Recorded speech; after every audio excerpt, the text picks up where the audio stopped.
সিমের দানা আমরা যেভাবে রান্না করি তো অনেকেই বলে গ্যাস হয়, গ্যাস আর হবে না। সিস্টেমটা আমি দেখাই কিভাবে রান্না করলে কিভাবে কি করলে গ্যাস হয় না। তো আমি একটু দেখাই, আপনারা দেখতে থাকবেন। আজকে প্রথমত আমি দেখাচ্ছি, খুব মন দিয়ে দেখবেন যে কী কারণে আমাদের সিম খেলে গ্যাস হয়। তো গ্যাস আর হবে না এইভাবে রান্না করলে। দেখাই, দেখুন বেছে নিচ্ছি, কিন্তু এই যে বাছা হচ্ছে এখান থেকে, এই দানাগুলো ছাড়িয়ে এই যে দানাগুলো এগুলো কিন্তু ফেলে দেওয়া হচ্ছে। আর এটা কিন্তু একদম ফ্রেশ, অর্থাৎ এর যে ছাল আছে খাল, সেই খালটা কিন্তু ছাড়িয়ে নিচ্ছি।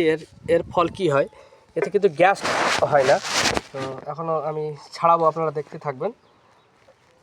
এই যে কালোগুলি এই দেখতে পাচ্ছেন, এই কালোগুলি আর থাকবে না। তো এগুলো এইভাবে ছাড়িয়ে নিতে হবে। এইভাবে ছাড়িয়ে রান্না করলে কি হয় যে এই এই খোলাটা থাকলে কিন্তু গ্যাস হয়। তো এটা ছাড়িয়ে নিলে তখন কিন্তু গ্যাস আর হবে না। তো দেখতে থাকবেন, নতুন বছরের নতুন পদ্ধতি যুক্তি নিয়ে এলাম।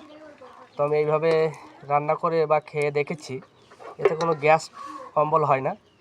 তো এইভাবে আপনারা যখনই রান্না করবেন তো এইভাবে ছাড়িয়ে আর এইভাবে মানে এর উপরের যে খালটা, এই খালটা এই কালো এগুলো কিন্তু ছাড়িয়ে ফেলতে হবে। এই যে এগুলো ছাড়িয়ে ফেলতে হবে, বেশি নেই।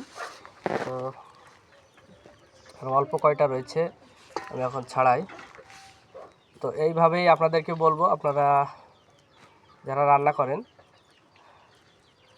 বাড়ির মা ও বোন, ভাবি, ফ্রেন্ড, গার্লফ্রেন্ড, বন্ধুবান্ধব সবাই, তো এইভাবেই রান্না করবেন। এতে কিন্তু গ্যাস্ট্রিক হবার সম্ভাবনা খুবই কম থাকে।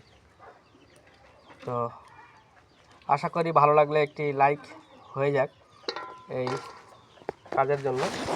দেখতে পাচ্ছেন এইগুলো, আর এই অল্প কয়টা রয়েছে। আর এতে কিন্তু পেঁয়াজ দিতে হবে কমসে কম 5 থেকে 7টা, ঠিক পেঁয়াজটা হবে এই সাইজের পেঁয়াজ, এরকম 7টা 8টা দিলে হয়ে যাবে। আর এরকম আলু দিতে হবে কমসে কম 2টা, ঠিক আছে? তো এইভাবে আপনারা রান্না করুন, গ্যাস অম্বল হবে না আশা রাখি।